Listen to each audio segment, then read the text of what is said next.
Hey, it's Tuesday. We don't normally do any prep streams on Tuesday, but I've been working on an adventure that I am trying to finish up uh, very, very soon. So I've been working on that, and I thought that I might do some of it on stream to kind of show what I'm working on and some of the stuff involved in that. Yeah. So if you are interested in any of this stuff, I guess stick around, ask questions, that sort of thing. If the music's too loud, let me know in chat. Uh, and then, yeah, I'm gonna just keep working on this, but sort of explain the process as I go. So basically, I've been running D&D for 28 years or something like that. When I was a kid, we had the fortune of owning a dry erase mat with grids on it, which is pretty phenomenal. But what happened was, yeah, what happened was, eventually, it would get all dirty and gross, and like somebody use a permanent marker, and that marker would be there forever, whatever. There were adventures then that had beautiful maps, but a lot of them didn't. A lot of them just had the black and white or the blue and white maps that they tried to make popular again with like Ghost of Saltmarsh. So um, when D&D really popped off, right, and things started to get good, there started to be like a lot of really gorgeous maps, included with adventures, but made for adventures. And in the earliest days, before D&D got really, really popular, there was Heroic Maps, and Heroic Maps was making custom HeroQuest tiles. I'm a huge fan of HeroQuest, and I actually discovered them looking at HeroQuest tiles, and then I've been following them ever since. And their art just continues to get better and better, and it's just an incredible. They're just an incredible team. They make incredible art, and they're prolific too. Which I mean, stamps help, but also just the raw talent that's at work here to create those stamps and maintain that beautiful style throughout. Um, I consider them my favorite map makers, and I did an entire Hero Quest 14 quest series just based on how much I enjoyed the work that they had done reinventing the Hero Quest as fancy maps. And I always look for opportunities to use their maps in my games. So I was really happy. Hey, what's up? I was really happy when they posted on Twitter that they were looking to potentially partner with another Patreon to start making a monthly adventure based on one of their maps. So every month there would be a new map and a new adventure to go with that map. I didn't even think twice. I've been writing adventures for their maps for years, for like 5, 6 years. So I was like, let's do it. And I had been working on a couple of adventures of my own and getting those ready for publication. Well, I shelved everything to try and do this project, but it occurred to me, and I've been learning as I go. This is a lot of stuff. It's a lot of stuff. And you'd think to yourself, well, I mean, you have plenty of time to do this, right? You got a whole month. Well, not really. No. I believe we talked about it last. I want to say Tuesday, maybe Wednesday, and I need to have it ready by Saturday. So you might think to yourself, oh, well, you agreed to make this adventure in a very short amount of time. It must be a small map. Well, no. It's a very big map. Yeah. So it is a Victorian house that is haunted. It has a basement, a ground floor, a first floor, or second floor, depending on where in the world you live, and an attic, and just, in case, it's got a roof map on top of all that. It also comes packaged with a roof that you can overlay in Foundry, which I have in a different work scene or whatever. So I was like, God damn, that's a lot of map. So I was looking at it though, and I was like, can I come up with an adventure based on this? What do we got going on here? And one of the variants in the pack had a little Frankenstein lab going on up here in the attic, and I was like, that's it. That's the hook. But I went with that, and it's not a normal Frankenstein story. It's a very different Frankenstein story, and it's a ghost story and a Frankenstein story.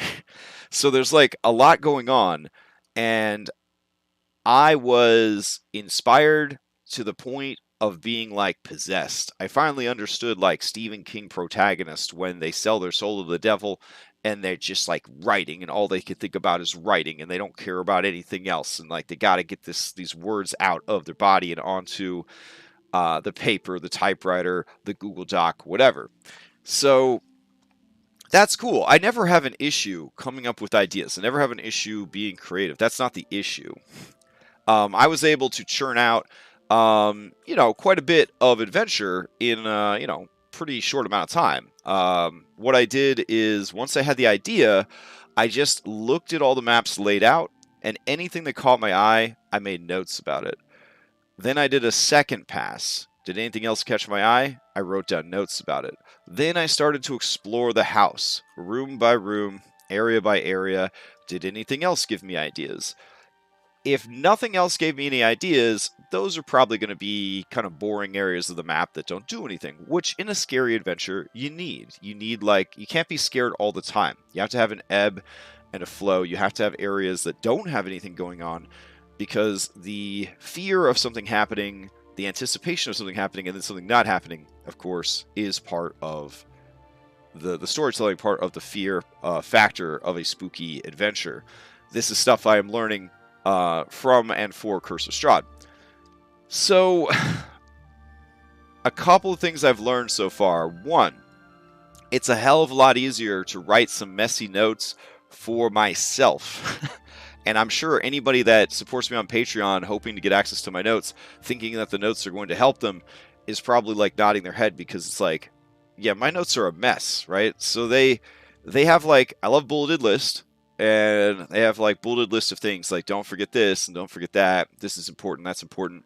But generally, I just make the rest of it up. I use a technique that I call oil barrels, right? So when you're crossing a desert, they'll have like oil barrels placed on the horizon so you can like see where the horizon is because everything else is featureless. In one of the Zelda games, I think it was Ocarina of Time, you're in the desert and there's like these poles with flags on them and you have to find those to guide you through the desert. That's how I write for myself, right? I just write down the most important things, the coolest things, and then I'm like, everything else will take care of itself.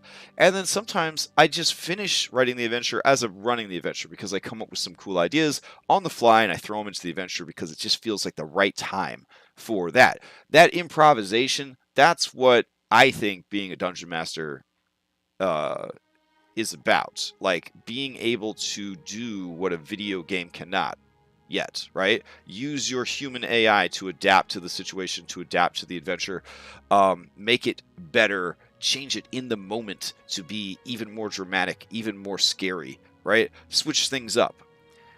When you are writing for publication, you can't do that. You are providing an instruction manual. This is the adventure. This is how you run the adventure. And that has been very hard. It's been very hard. I'm not the greatest typist. I got bad, I got like arthritis in my right arm. Like it ain't great, right? But I'm cranking this out. I'm trying my best. But like, it's making me question. Hey, what's up, Dom? It's making me question how I want an adventure to be, right? Because I've had this discussion with my kid and with several other dungeon masters on my Discord server. And even some people on Twitter. It feels like 5th edition Dungeons & Dragons, more so than any other edition, is like a college class when you go to run a campaign, right? You get the textbook for the course, you get the course textbook, and then you have to sit down and chapter by chapter, you have to take notes on the subject matter, which is the adventure. And then if you don't understand, you go online and you find like some tutorial videos and you find some additional assistance to try to like get it sorted out. You go into message boards, you say, hey, I don't understand the problem over here. Oh man, Dom, 2 years. Oh my God. You find people online and you're like, hey, I don't understand this encounter as written. Can you help me? And then entire communities form, just like a college class or just like a college subject, right? It's incredible. The amount of content that exists for Curse of Strahd, it could be taught as a college class. Like there's so much going on. And I want to write an adventure in a format that like people can say, I understand this. So I looked at 4th edition, tried to get inspired by the layouts of that. I looked at 3rd edition, tried to get inspired by that. I'm going to be honest, any earlier than that, it's not going to make a lot of sense. Those adventures were pretty wild. They focused on all the wrong things at all the wrong times. And then I looked at some of the 5th edition adventures that I really like. The work of Daniel Kahn, he does a really great job just cranking out DLC for every new official D&D release that comes out. Lunch Break Heroes, they release monthly adventures as well on their Patreon. You should go check them out. Their work is fantastic. So I was just looking for inspiration everywhere, how to do this, what to do. And so I kind of hit upon what I thought was good, but you still have to be open to criticism, critique, and you have to like be willing to kind of listen to what the people you've asked for critiques are saying, and then kind of say, all right, I get it. And if you don't understand the critique, have them explain it. And if they can't explain it, go get a 3rd person, a 4th person, 5th person to help you understand the critiques that you're getting. Because sometimes people have a really good insight, but they don't know how to explain that insight to you. So it's been a process, and I'm at a point where the words will soon be ready to be pasted into the InDesign document.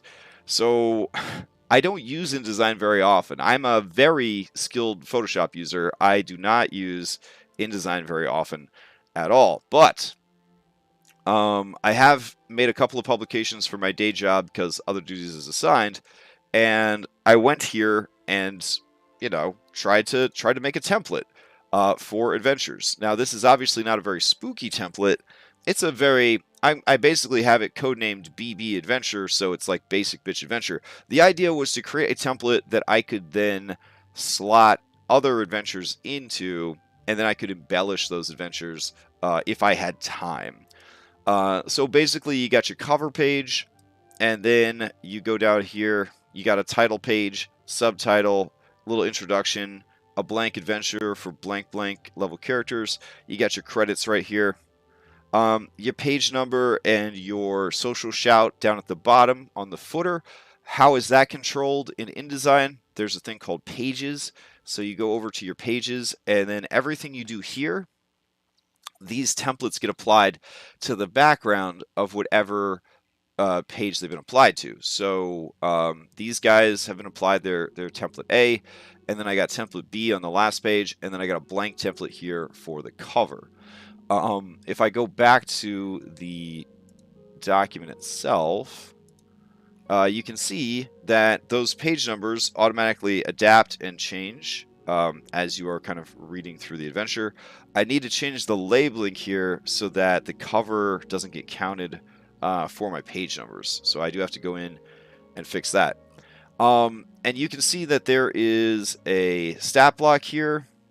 And let me tell you, stat blocks are a real pain in the ass. Huge props to anybody who is out there making custom homebrew monster manuals, because you got to punch this stuff in. If you're using InDesign, you got to punch this stuff in line by line. You got to punch this stuff in. And I hate setting up manual monsters in Roll20 and in Foundry, and this is like worse than that. Having to go and punch in every number, every stat manually, copy paste. It's horrible. It's making me really want to avoid monsters at all. Now you might say just use SRD monsters. So I do have open on a side window. I have a copy of the latest SRD. It is approximately 400 pages long. So all the teasing we do about Pathfinder being 500 plus pages, I mean, this is the basic bitch rules are now up to 403 pages. But even if stuff is in the SRD, why should my customer, right? Why should the person who bought the adventure have to go get an SRD out or even a monster manual out? Everything that I need for the adventure, I want it to be in the goddamn adventure. Okay? So it's not like this adventure is going to get printed out. Who cares if it's like an extra 20 pages at the back that has the monster manual stats from SRD, the items from SRD reposted? It just saves people some time. It's not a big deal. Maybe those people are on Foundry and it's easy to look that stuff up. Maybe they're on Roll20 and it's a little less easy, but they can still look it up. Maybe they've got D&D Beyond handy, but maybe they don't. You know, it's nice to have everything in one place. So I've had that open as sort of a resource as well off to the side. I'm also including in my template the open gaming license. I don't believe you have to do this legally, but I saw that Abyssal Brews was doing it, and I really respect the work that those guys do. So I figured it doesn't hurt anybody. Put one extra page in there to have the open gaming license in there. So I just have that sort of tucked in there at the back. Here's a sample item, sample table. All that's like set up and ready to go. So now I can go through and just copy and paste the things that I need into the template when the adventure is ready to be turned into a PDF. So that's like one of the steps. After everything has been put into the PDF, I then go through and I embellish it a little bit. So like I want to put what's called mini maps. It's like a 4th edition thing. I want to put mini maps in every section. So if I'm talking about the ancient door of the dank cave, I want to make sure that the room with the ancient door is there. Now, ideally, there would be all sorts of like John Madden like markup on here, right? You would like label like the pillars, the door. I think that would be fantastic. Will I have time to do that before it's released on Friday, Saturday? Probably not. Probably not. But future releases, it'd be pretty cool to go and mark up the maps and all that. So I want to include that with every single area. I was tempted to put the monster stat blocks in the section that you need it, but instead I'm going to have an index section in every adventure, and then the index section is going to have a monster section, an important characters section, and it's going to have a magic items section. And hopefully that will make it easier to run the adventure because they can just scroll to the back of the document whenever they need that. They could take screenshots, they could print out the index if they want, have it on a separate piece of paper, whatever they need to do to have that stuff separate without having to run around to a bunch of other books. So, yeah, so it's been a lot of work setting all this up. In addition to putting the art and stuff for the adventure, there's also that opportunity to sort of like in this case, spooky it up. So I went over to Etsy, and Etsy actually had a lot of commercial-free art packs that artists had put together, and you could purchase them directly from the artists through their Etsy shops. Can do it in Photoshop and import the image with notes as one image. Photoshop could be faster. Oh, absolutely, Dom. Yeah, there's no way that you would be... InDesign is not an art program. That's so important for you to understand. InDesign is not an art program. This is not an intuitive program. This is not a fun program. This is not a good program. Like, InDesign is the industry standard for print layout. That's what it does. You take pieces of the puzzle and you put them down here and you put together the puzzle. That's all this is. This is not a place to express yourself. This is not a place to build things. This is a place to put shit together. That's what InDesign is for. You don't want to use this for any of that kind of stuff. But yeah, like the markup, what I would probably do is I would go and grab all these maps and I would take them into Photoshop and then I would mark them all up in Photoshop. We use InDesign for entitlement packages at work. It is a pain. It is a pain. Everyone I know when they find out they have to do some work in InDesign, they just sigh. It's just a sad sigh because it's so tedious. Front Page I felt was even worse. That's kind of like lost a lot of popularity, but I had to use Front Page a long time ago for stuff, and it's hypersensitive, terrible program. It might be good nowadays, but I haven't used it in about 8 years. So what I would do is I would take these maps into Photoshop, and then I would do all my markup there. Then I would cut and paste out all of the stuff. Now, you don't want to paste directly in InDesign either. You want to take all of your files and you want to put them in a local folder. You want to have something called a scene folder.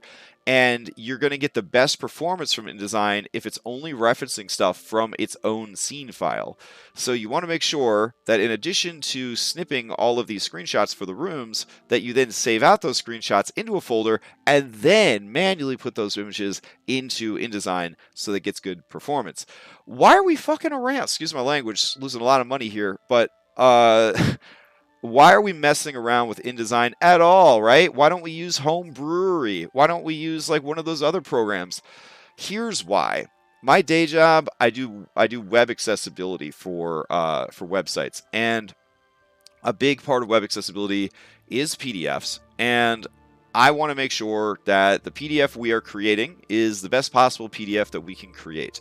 And so Adobe Acrobat is going to provide that. And the best way to get a good Adobe Acrobat file is to have a strong InDesign file, right? Because Adobe is all friends.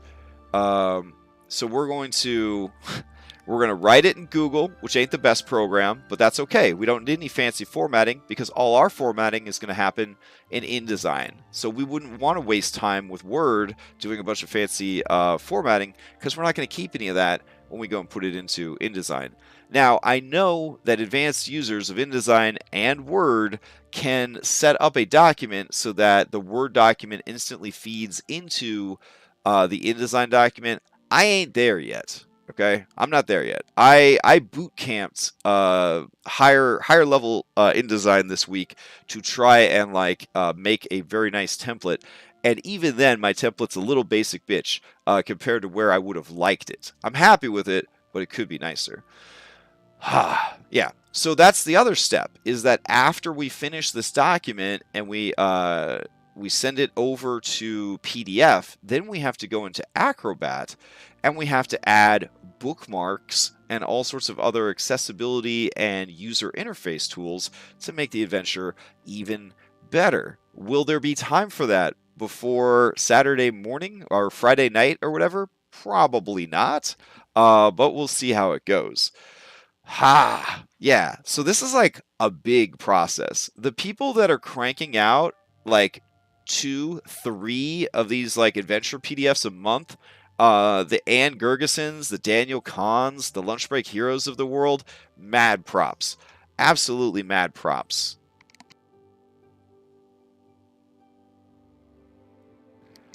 Yeah, so like it's a lot. It's a lot. But I know, right? So what I'm thinking is, it'll get easier. That's what I'm hoping. It'll get easier. Also, this was a very big and ambitious adventure to do right off the bat. So what do I have left to do? Like, what do I need to do? This right here, I was using as sort of my screenshot map. This is where I was going to get the screenshots I needed to help me visualize while I was writing about the different rooms of the house. I think that I may have missed some rooms, and none of the rooms have numerical labels yet. So whenever I reference another room, I just say area X. So if I control F on my document right now, I have a lot of references to area X. So I need to go through and get all this stuff numbered and essentially labeled. I have 2 working scenes. I have the one that I'm in now, and then I have the one that actually has walls and teleporters laid out. I don't have in this scene. Oh, is the scene going to open for me? Maybe, maybe, maybe. You cannot switch scenes until resources finish loading for your current view. Oh my goodness. Okay. Let's see. I guess I'll preload this scene. Yikes. Oh man, has my foundry just died on me? Don't die on me, little baby. Believe in yourself. I really want to work on some stuff.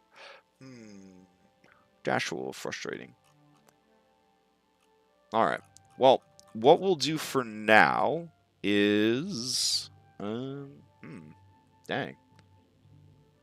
Let me try to get back into to Foundry. Hold on. And let's see. Okay. Go ahead and... I've also got to figure out how to turn off, like, the news. Because, like, I'm enjoying Edge browser, but I don't really enjoy knowing what's going on in the world. And I would prefer it didn't tell me, like, the news every time I open a new tab on my computer. All right. So, looks like there was just a hiccup. But now we're back in. And let's see. All right. We're going to go ahead and put this into navigation. And I'll preload the scene. There we go. That should make it a little bit easier to load in. Maybe. All right, there we go. So, let's go ahead and grab our numbers and start numbering this map. We got about 30 minutes left, and then I'm going to go do something else, take a break from this. I've been working pretty hard on this every opportunity I have. Let's see. We're going to go to UI assets. We're going to go to numbers. And hopefully we don't need more than 40 numbers, but I guess we'll find out. So let's see. This would be... Oh, that's really big. Let's go 250. There we go. All right. So we got number 1 here. And this would be the approach to the house. So that would be like the house's exterior. And then we've got area number 2. I've got the backyard, so I feel like that's an exterior area. So let's see. Set up house exterior. So we're just going to put area 1-1 house exterior. That seems pretty good. And this is going to be area 1-2 will be the graves.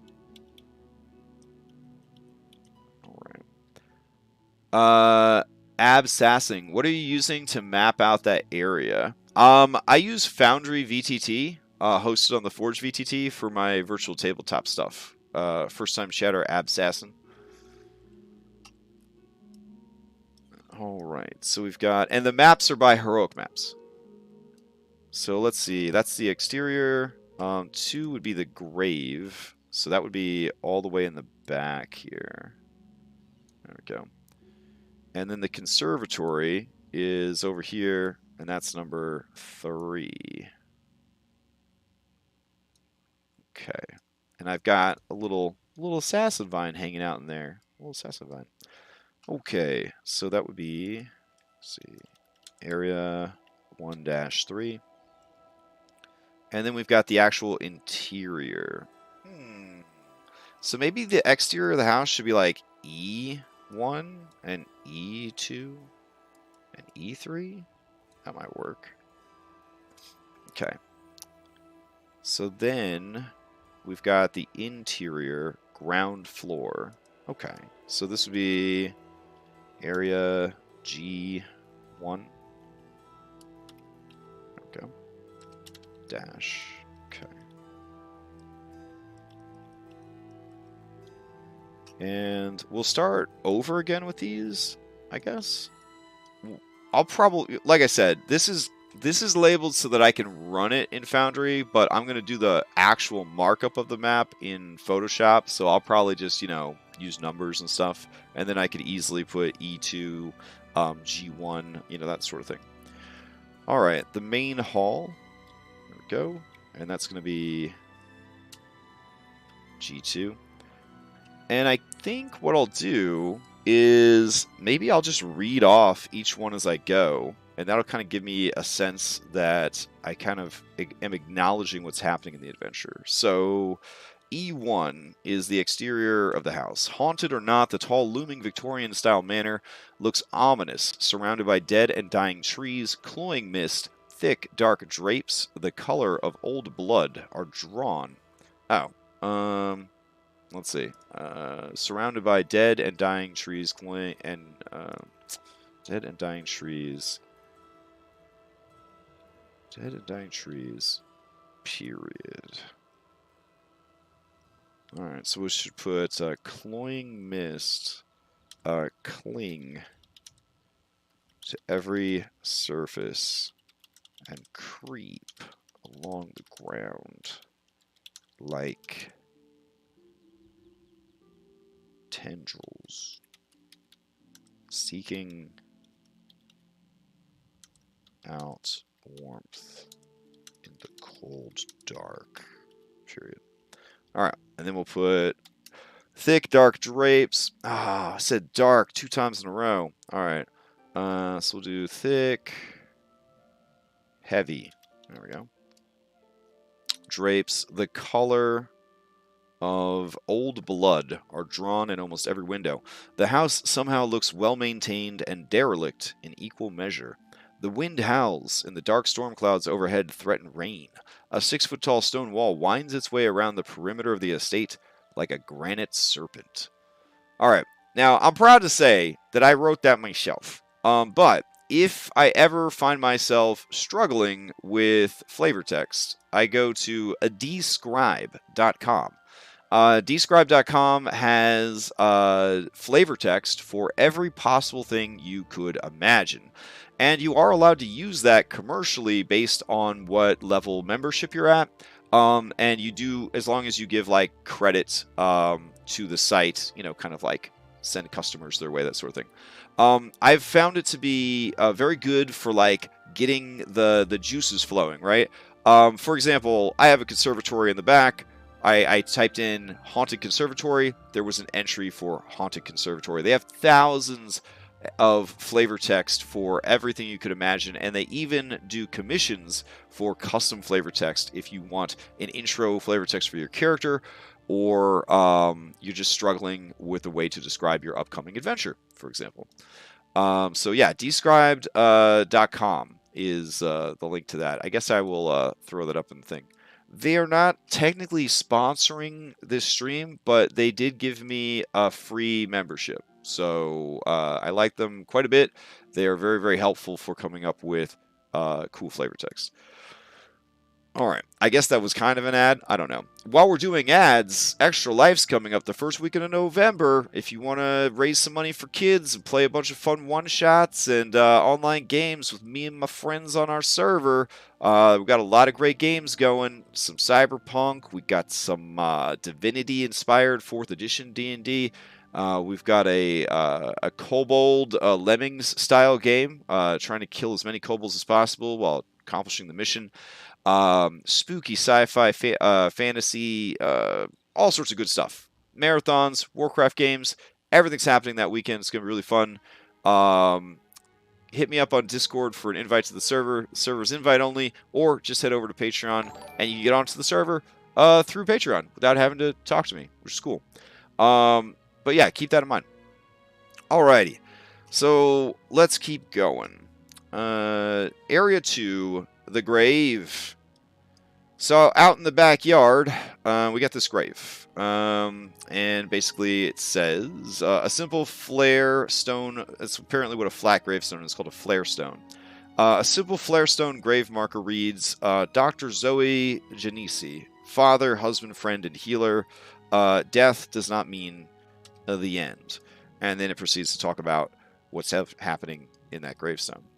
Then we head over to number 3, and then it says, when it comes into sight, read, the structure of metal and glass is overgrown with desiccated vines and wilting flowers. The window panes are grimy, with pollen, mud, and sludge, making it difficult to see clearly through the glass. I thought that was pretty good. Described has, this conservatory has been cunningly designed for both comfort and to show off the work of the gardener. Pots and window boxes filling every inch of space, yet there is a cloying scent to those flowers. It begins as an annoying tickle in the throat, then becomes stifling in its aroma, and eventually makes your head spin. One of your companions suddenly cries out, and through your muzzy vision, you spy a vine withdrawing from their arm with startling agility. That was pretty fucking good. That's good stuff. Yeah, so, again, like, just reading their examples gets me thinking of like better ways to describe the rooms that are going in, and honestly, I ran some of this past Red from Red Kobold Gaming, and he was like, "Okay, that's cool, but you might want to like describe the feeling of the room and the smell of the room and how the room makes you feel and immersion stuff, because the trap that I was falling into is that a heroic map, if you're not familiar with the brand Heroic Maps, they're incredibly detailed. These are beautifully detailed maps that have all sorts of little things on them. There's like suits of armor, there's chairs, there's tables, all this stuff all over the place. What I was so overwhelmed by how detailed the rooms were that I kept trying to do justice to the maps by making all my flavor text just a description of the room. And that's not exactly what flavor text is for. Flavor text is to get you excited about the room. You then tell the dungeon master all the details in the room, and then the dungeon master can share that information with the players as they explore the room. But what was happening, and what is still prevalent in many of my entries that I have to go back and fix, is I was like inventorying the room. I'm like, in the room, there's a fireplace, there's a goat skull, there's a suit of armor, there's a footstool, there's 9 chairs. Like, I was going through and like labeling everything that was in the room. And like, that's fine, and it's very thorough, and I guess it's useful for the dungeon master, but it's not needed for the players. Like, the players understand what a dining room is, right? So in the flavor text, you just need to call out the things that are important in that room or noteworthy in that room. If you draw attention to something in your flavor text and it doesn't have anything to do with the adventure, you may have just played yourself, because now the players are going to wonder, why did he talk about the footstool? There's got to be something there. Not just shoes. Like, there's got to be a hidden panel. There's got to be a secret message invisibly written on it. It's got to be a mimic. There's got to be something going on with it. And now they're focusing on the wrong stuff, right? You might think to yourself, I don't want to baby my players. I don't want to make it too easy. Trust me. Human beings are very dumb. Like, so dumb. Just so dumb. Like, you might be lucky. You might have some real smart players. I got a handful of real bright bulbs. I'm very lucky. That's not the case for most people and for most players. Don't confuse them. Okay? If there's a secret switch behind this deer skull, maybe mention the deer skull in the flavor text. Right? Then you're at least rewarding players that are paying attention to the flavor text. But if there isn't anything going on with it, probably don't want to read about it. If the goat, if the deer skull is going to start flying around the room and it's going to turn into a flame skull with like flaming antlers and everything, and start firing fireballs off, you're probably going to want to mention that there was a deer skull in the flavor text, because you don't want them to come at you later while they're being killed by this flaming deer skull, and they were like, we had no idea this thing was even here. If we had known, we never would have gotten surprised. We never would have gotten into this situation. So, like, it's a lot harder than I ever thought it would be to write an adventure, right? So let us continue. But I just want to say that. How did I deal with these maps being so incredibly beautiful and detailed and complicated? I have a thing here called Features of Lanternwick Heights, and I feel like this is very important for all adventures, and I believe most adventures have a features section before jumping into the meat of the adventure. And it basically says, Features of Lanternwick Heights, basic info about the house. That's pretty useful. The maps that inspired this adventure are extremely detailed. If you are also using those maps, not every map detail will be covered, but this features guide should help. If you see something on the mini map or map that is not described, assume it has no relevant value to the adventure. So basically, if this room has a grandfather clock and 2 suits of armor, and it's got a footstool, and it's got all these things, it's got a fancy rug on the floor, God forbid you tell them there's a rug on the floor, they're going to roll the rug up and look for a secret like passage under the rug, right? So everything that you mention in your flavor text, they're going to go for. Now the players, they might say, tell me more about the room. And that's when the DM would start to list off the many different things that are in the room. But in this adventure, if it doesn't mention the rug on the floor, the DM just can say, oh, yeah, I guess there is a rug on the floor. It's on the map. But they don't have any information about it because it's not it's not a rug of smothering. It's not concealing a secret passage. It is just a rug. It's just an ambient thing in the room. You don't describe every single ambient animal in the forest because one, you don't want your PCs that can talk to animals talking to every goddamn animal. Two, they're going to think if you described an animal that they should talk to that animal, or that it's a wizard's familiar, or that it's a druid in disguise, or that it's a trained animal that's spying on them, or that the local green dragon is using it as its eyes and ears as you explore the forest, and so on and so forth, right? You don't describe all of the animals in the forest, even though obviously there are going to be birds and squirrels and things in the forest, and in that same way, you don't want to describe in your flavor text every single thing in this room. So that's one of the struggles that I'm currently dealing with on the adventure, is now I'm going back through and I'm trying to rewrite the flavor text to be a bit more evocative, a bit more interesting, and a bit less distracting, right? I don't want people who are running this adventure to have their players confused and overwhelmed by too many details, and at the same time they're bored by the flavor text and they're not getting like the effect that is needed, which is to say continual spooky immersion. How many times do you got to tell them that it's a spooky haunted house? I guess every time, to make sure that they stay in that mindset that it is a spooky house. All right. Anyways, the notes that I have here is, unless noted in the adventure, these are the features of the house. And this is extremely useful for any dungeon that you are doing. Construction. The house is built out of stone and wood with a stone foundation. Interior. The house is an odd mix of well-maintained and neglected. Here and there, areas... Oh, that's a typo right there. That's some more typos. There we go. Here and there, areas have simply been left to dust and decay, though the common and living areas are beautiful, clean, and well-maintained. Doors. All doors are 5 feet wide and 7 feet high, of normal wood construction. All doors are unlocked by default, except the door to the laboratory. Windows. The windows of the house are made of stronger plate glass material with a slightly smoky tint to the glass. Almost all the windows are heavy, or all the windows have heavy blood red velvet drapes covering them. Ceiling height. The ceilings inside this house are a comfortable 9 feet high. And I did like research on Victorian houses to kind of get this information and materials and stuff like that. Lighting. Now this is important. This is called Lanternwick Heights. So instead of the house being super dark, the house is actually extremely well lit. A little too well lit. So despite the family fleeing from the house days ago, the numerous lamps and chandeliers still burn brightly. I don't think there are any chandeliers, so I should say lamps and fireplaces still burn.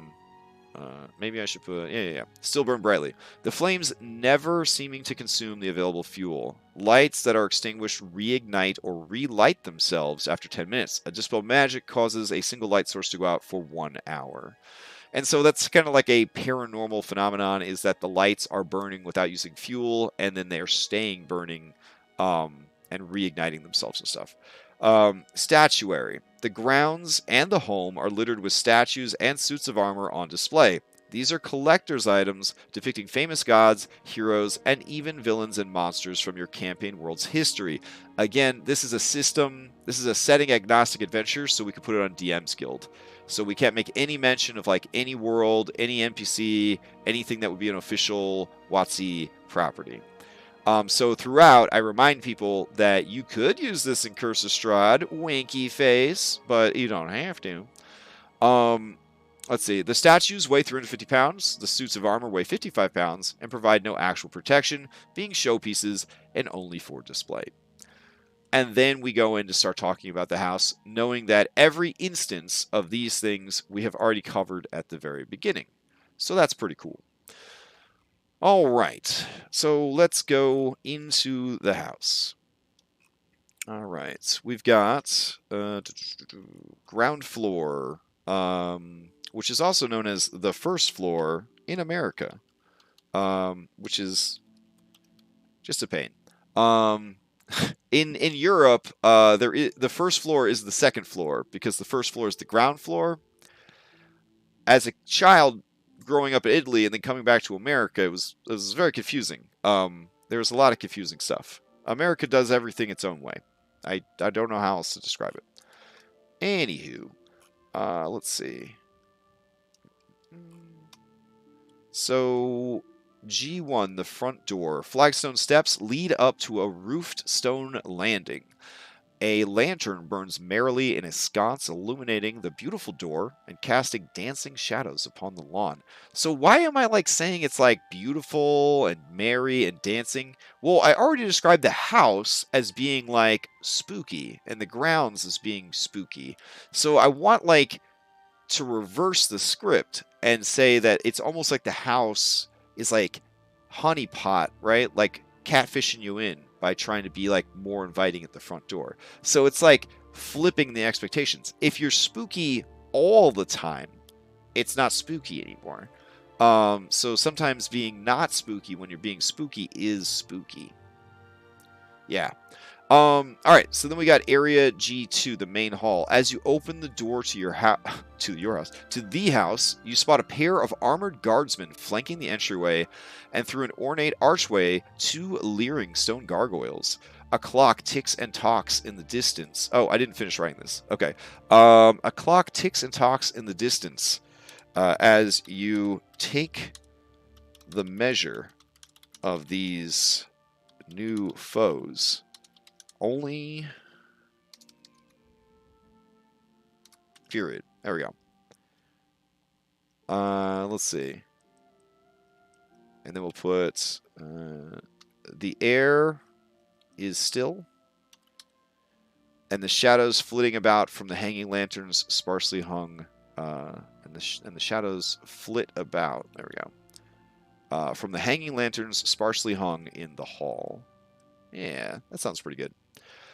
And so when the characters take a closer look, read,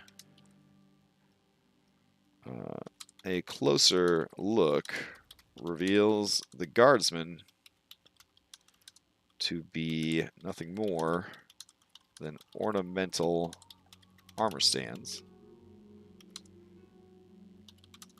And the gargoyles, mere statues. Wow. Gargoyles, mere? Is that how you spell mere? I don't know.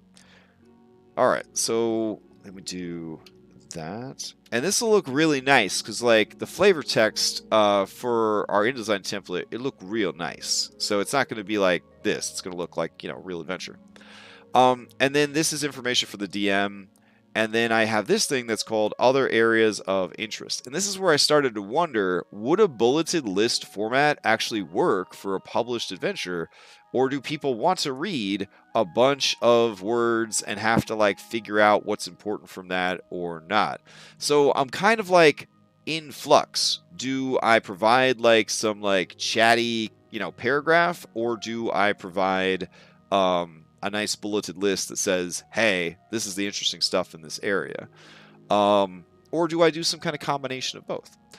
All right, let's see. The next area is the doctor's study. So this is going to be area G3.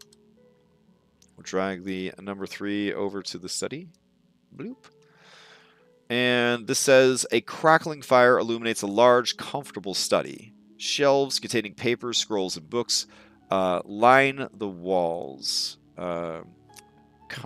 heavy with knowledge. There we go. A comfortable chair sits ready at an ornate wooden desk.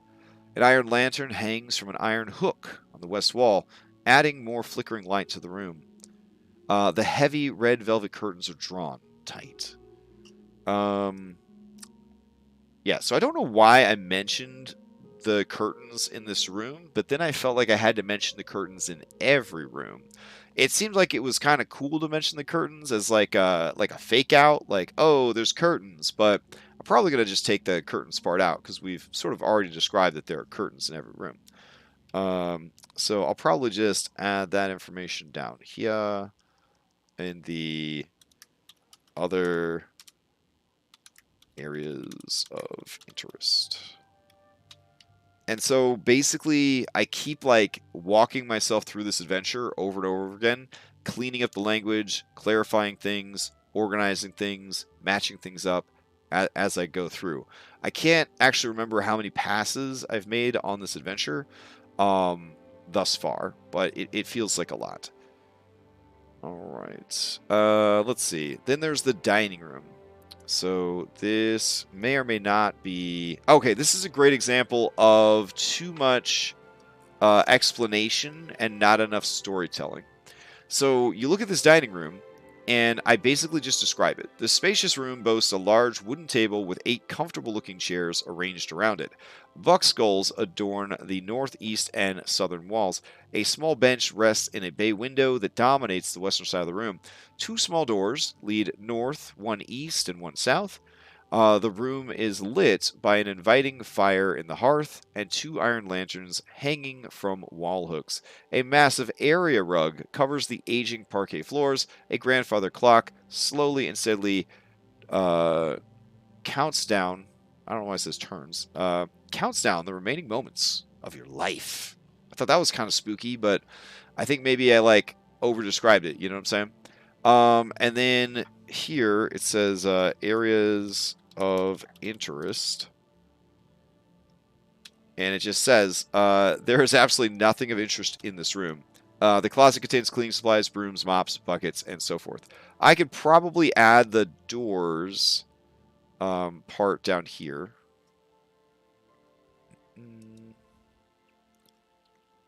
There we go. I kind of like leaving the massive rug in there because I feel like by mentioning the rug, it will create a single red herring, but we don't need to mention like every rug, right? And I don't know. Maybe we'll leave it as is. And I also want to mention the clock because there's another clock later that is relevant. So I felt like mentioning the clocks would be like important, but I don't know. Also, the tick-tocking sound in the background is a little spooky. So having a lot of clocks in the house and they're all making that tick-tock sound, I feel like that's also going to be kind of useful. So, all right. Then we've got... Oh, this is area 4. My bad. Bloop. Okay, so this is going to be G4. All right. And then we got to go up to these rooms. Okay.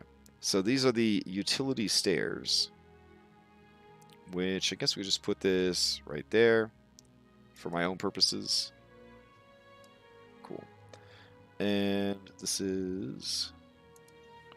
Oh, we are almost out of time. Anyways, I just thought I would stream for a little bit and share what I was doing, which is working on this adventure. So every time I am not, you know, doing my day job or working on game prep or running a game, this is what I've been working on for like the last week and change, is trying to get this adventure ready for this weekend. Will I get it done? Yeah, I will. Will I be very tired and sad? Probably. Yeah, I'll probably be pretty sad. But I think I'll be happy to have made like a cool adventure, and you know, hopefully some people will play it and enjoy it, and hopefully it's the start of like a really cool team up with one of my favorite map makers, if not my favorite map maker of all time. So yeah, a labor of love that hopefully will lead to big gains for my patrons over on Patreon, because if I am making an adventure every month with Heroic Maps, I might as well just give that adventure away to all my patrons. Sounds good. Let's see. Okay, so we got 6, and then we got 7. All right. So area 5, going back, is Alexa, stop the timer. 55-minute timer canceled. Sweet. At 1 second left. So it's like disarming a bomb in a movie. All right. So let's see. I guess we're gonna stop for now. Dang. Hopefully some of the information in this stream was useful to you guys. Again, if you are ever in need of inspiration or just straight up flavor text, head over to dscribe.com. They are a fantastic resource for not just writing D&D adventures, but just writing in general. Or maybe even coming up with some character ideas. Don't always let art inspire your characters, or media. Sometimes you can just go and check out the different character descriptions they have here, and that might give you an idea for a cool character. Also, this adventure, I will be running it Saturday night. So this coming Saturday, I will be running this adventure. It is also going to be used as a way to raise some money for Extra Life. If you are interested, I believe there is one, or I think two spots left in that adventure. So if you are interested in playing in this adventure and helping out charity, hit me up on Discord, and I will make sure that you have a spot. 4th level characters, spooky haunted house murder mystery style adventure. And that's about it for Shillin. So hopefully everybody has a good night. I will be back tomorrow night as a player, playing Monster Hunter with DM Dom. Thursday, we will be doing Curse of Strahd prep, continuing to work on Castle Ravenloft using the beautiful maps from Benios Maps. And then Friday, I probably won't be streaming. I'll probably be doing last minute work on this because I probably won't have it finished by Thursday, which was my original goal. Saturday morning, we're going to be doing Red Hand of Doom. Saturday night, I'm going to run this adventure. Sunday morning, we're going to be playing Cyberpunk 2077 tabletop in their system with DM Dom. Sunday night, we got Mythic Prep and Mythic, and then Monday night, we've got Odyssey Prime level 16 plus, plane walking adventure going on, prep for that, and then game. So that's our week coming up. Hope everybody has a great evening. Stay safe and healthy, and I will see you next time.